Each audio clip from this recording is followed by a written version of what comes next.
خوښ یم چې په دغسې پرتمینه غونډه کې زه هم ستاسو سره اشتراک کوم او نن د دغسې غونډې یو شاهدان یم.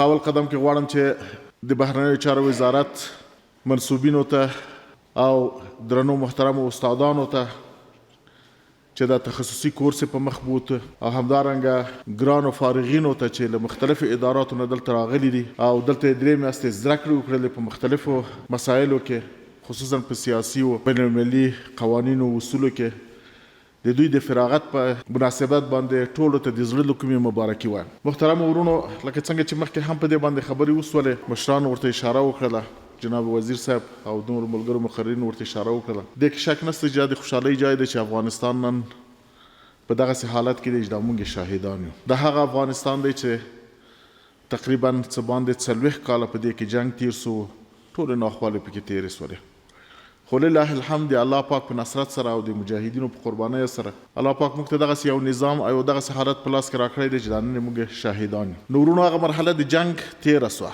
او تاسو به اورېدلی یو مشهور متل دی په افغانانو کې چې وایي افغانان په جنګ کې غښتلي دي، د جنګ میدان ګټلی سي، خو همیشه په سیاست کې یا شاته پاتې یا بعضې وخت وایي چې بایلي. د جنګ میدان همیشه چې وي هغه موقت وي. په هر ځای کې جنګونه سوي، که هغه په افغانستان کې سوي، که په دنیا کې سوي، که ملي جنګونه دي، که بین المللي جنګونه دي، که جهاني جنګونه دي، د یو مدت دپاره وي.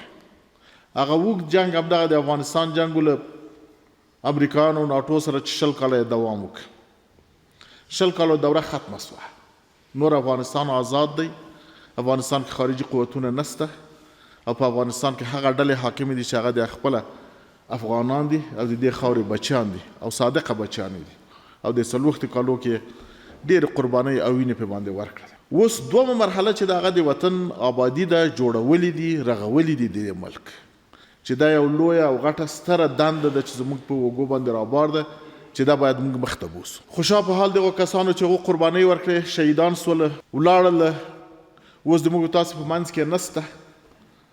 هغو سره به الله پاک زه امید دې کوم چې ښه معامله کړې وي. هغو خپل وظیفه، خپل مسؤلیت چې د دې خاورې په قبال کې د شریعت او اسلام په مقابل کې درلود، د دې ملت مقابل کې درلود، هغه یې په ښه وجه اجرا که ادا یې کړ. مګر زمونږ مسؤلیت تر اوسه پورې پاتې او بلکې دا زه وایم هغه مشکله مرحله یې همدغه اوس ده چې اوس شروع سوې ده او شروع کېږي. دا 3 کال را په دې خوا شروع ده او دغسې په دوام کې. که موږ خپل حکومت او حکومتداري ته، خپل وظایفو ته په صحیح صورت سره متوجه او په اخلاص سره کار وکړو، له پوهې او ځیرکۍ نه کار واخلو، بیا کېدای سي چې موږ هم د خپل وظایف صحیح صورت سره سرته ورسوو، د الله په نزد او د دې ملت په نزد باندې د براعت سند لاسته کړو. که خدای ناخواسته په دې کې څه مشکل راځي یا تغییر و تبدیل پکې راځي یا د موږ له ناسه د نظام وځي یا خرابیږي، بیا به نو موږ سخت مسؤوله یو، هم به خدای ته مسؤوله یو، هم به دې ملت ته مسؤوله یو او هم به خپل هغو شهداو ته مسؤوله یو چې هغه له موږ نه مخکې تللي دي، الله پاک حضور ته ورغلي. او د حشر ورځې حساب په ډېر لوی سخت حساب دی چې د دې جواب بیا هیڅوک نسي کولی. د الله پاک په نسبت باندې مسؤلیت خو ډېره لویه خبره ده، خو له دې شهیدانو نه به هم خلاصون سو، د شهیدان به هم موږ معاف نه کړي په ورځ د حشر باندې، چې که موږ د نظام په پښو ونسو درولی، قایم یې نه کړو، دایم یې نه کړو او د کوم هدف دپاره چې موږ جهاد کړی هغه موږ په دې ملک کې پلی نه کړو او په پښو یې ونه درو.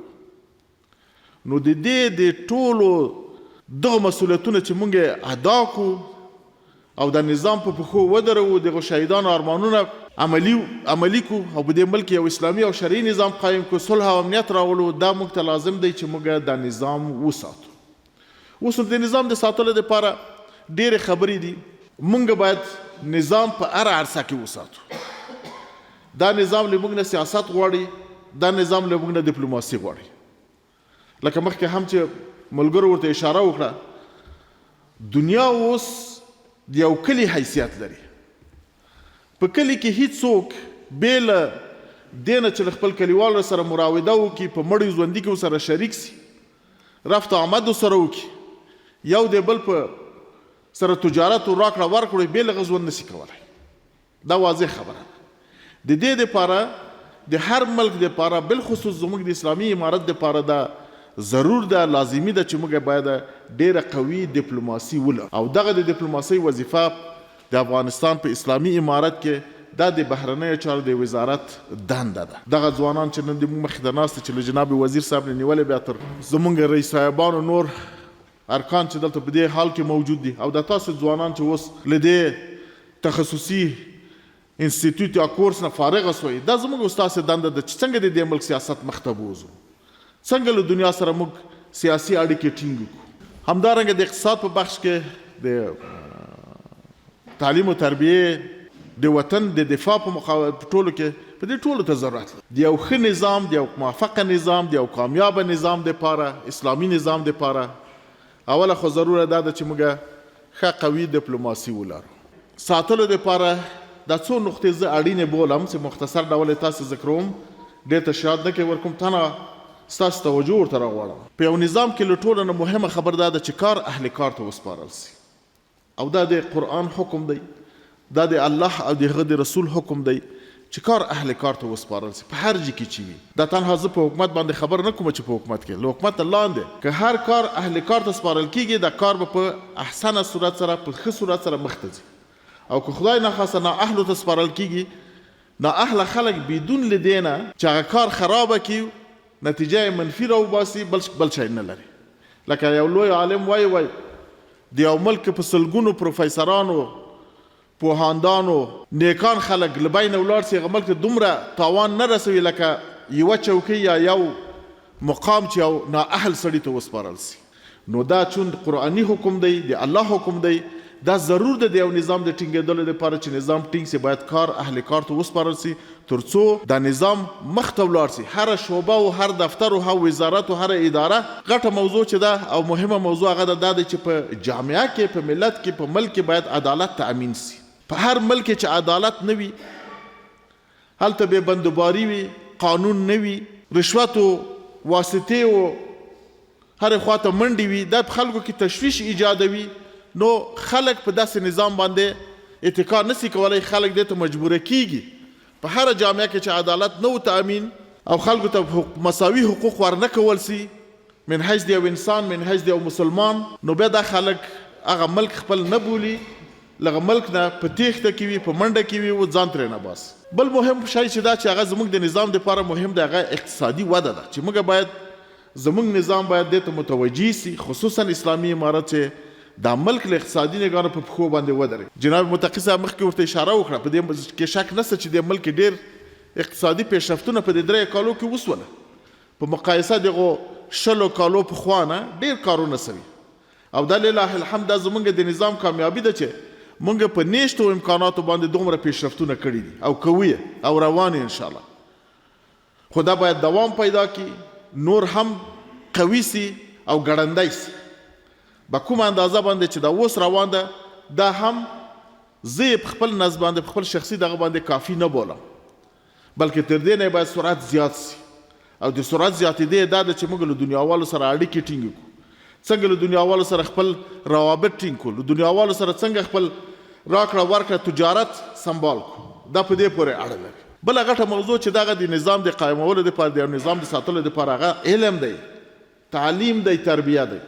د الله پاک جل تعظمته چې له آدم علیه السلام نه بیا تر آخرین پیغمبره نبی کریم صلی الله علیه وسلم پورې چې څه پیغمبران مبعوث کړي، دی په همدې خاطر مبعوث کړي چې خلکو ته علم ورزده کړي، خلکو ته تعلیم ورزده کړي، خلک د علم په رڼا باندې منور کړي، د جهالت تاریکۍ ورکې کړي، خرافات جهالت له بینې یوسي. نو هره جامعه چې د علم په زیور باندې ښایسته سوله، روښانه سوله، هغه جامعه به خود په مخ ځي. او په دې علم کې دا یوازې نه دیني علم ده، بلکې عصري علم هم په دې کې شامل ده. دا فرض دی. نن علما په دې باندې اجماع ده چې دا دواړه یو له بل سره تړلي دي او فرض دي. که موږ دا دنیا جوړه نه کړو، که موږ په دې دنیا کې په پښو نه درېږو، دین په ځان نسو تطبیقولی. موږ دین په هغه چا تطبیقولی سي چې هغه سالم وي، هغه عالم وي، هغه په پښو ولاړ وي، هغه په نس موړ وي، بعد هغه نه بیا دین پرې تطبیقولی سو. که یو چا سره دا شی نه وي، بیا په هغه موږ دین نسو تطبیقولی. نو بناءً د تعلیم او د علم وده ورکول دا ډیر اړین دی، خصوصا په یو اسلامي جامعه کې، داسې جامعه کې لکه افغانستان چې هغه 40 کاله پکې جنګ تیر سوی دی. تعلیم و تربیه، مدارس، پوهنتونونه، مکاتب پکې زیانمن شوي دي. دې حالت کې اسلامي امارت دا لازمه ده، ضرور ده چې خپلې هڅې نورې هم ګړندۍ کړي تر څو دا ملک له علمي نګاه نه په خپلو پښو باندې ودروي او موږ په خپل ملک بسیا سو، نور دنیا ته ضرورت د دې ونه لرو. بله غټه موضوع چې دا هغه دا دی چې موږ دا ملک له نظامي نګاه نه، له فوجي نګاه نه، جهادي نګاه نه دومره قوي کړو، دومره اندازه باندې ودرو چې بیا دښمن زموږ په خوا باندې سترګې کږې نه کړي. یو علت د دې شاید تاسو به اکثرا دې ته فکر کړی وي، متوجه سوي به ورته چې دا ولې ټوله نړۍ کې هر څوک چې لږ مغروره سي یا لږ په اصطلاح طبیعت او اعصاب خراب وسي بیا په افغانستان رامنډه کې په موږ راملا کړي. په نورو ځای کې د مشکلات ولې نسته یا قصه ولې دومره کم دي په موږ باندې همیشه کې. پیړۍ نه د تیره 3 ابر قدرت افغانستان ته راغله او 3 وړو خپل فوجونه، خپل سلاوي، خپل قدرت، خپل مالیات او مادیات دلته وازمیاله. خو لله الحمد چې هغه د 3 وړه مات سول او دا افتخار زموږ ستاسو په نصیب سو. مګر ولې راځي علت څه شي دی؟ نو د دې علتونه باید پیدا سي او د دې د تلافي دپاره، د دې د دفاع دپاره باید اسلامي امارت یو قوي پیاوړی فوج ولري چې هغه وکولی سي چې دغه ټولو د دنیا بالخصوص د ګاونډیانو او د منطقې د ملکونو هغه چلنجونه چې زموږ په مخ کې دي، هغه موانع چې زموږ په مخ کې دي، هغه مشکلاتونه چې زموږ په امنیتي دغه کې لرو، له دې سره مقابله وکړی سي.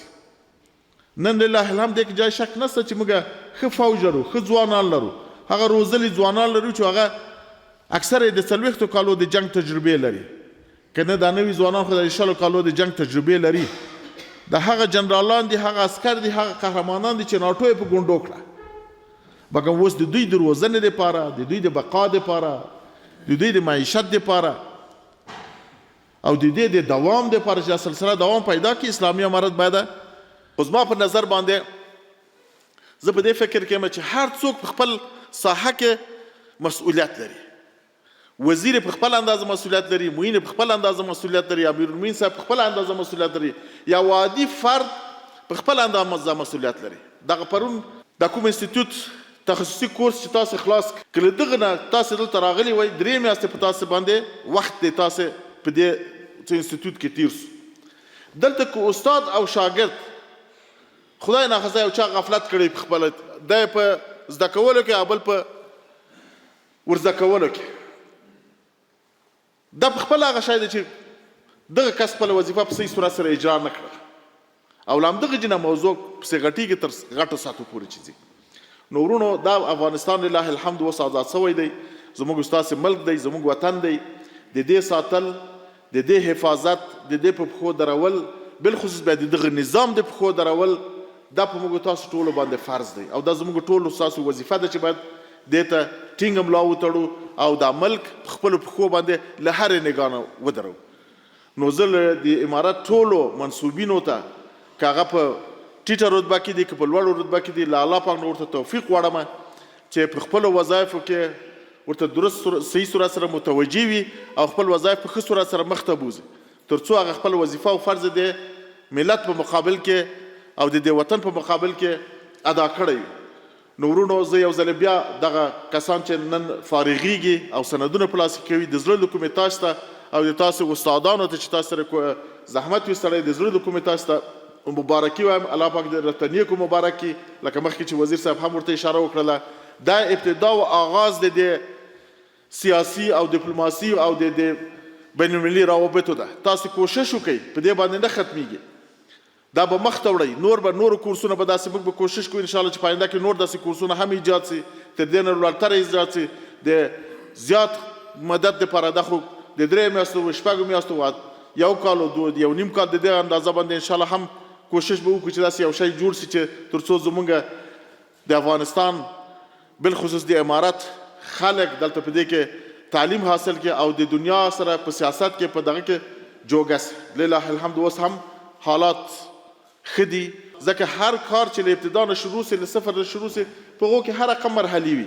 ابتدا کې ډېر مشکلاتونه وي، خو که دې مشکلاتو سره سړی لاس او پنجې ورسره نرمې کړي، الله پاک به آهسته آهسته دا ټول شیان باندې ورته برابروي. نو زه امید د دې کوم چې دغه 3 کاله زمونږ تیر سوي دي، آینده کلونه زمونږ هم همداسې په موافقت باندې تیر سي. الله پاک د دې نظام پایې ټینګې لري، خدای دا نظام همیشه موږ ته باقي و دایم لري، او الله پاک د دغه غرونه سره ټولو ته توفیق ورکړي چې دا ملک له هرې نګانو په خپلو پښو باندې ودرېږي.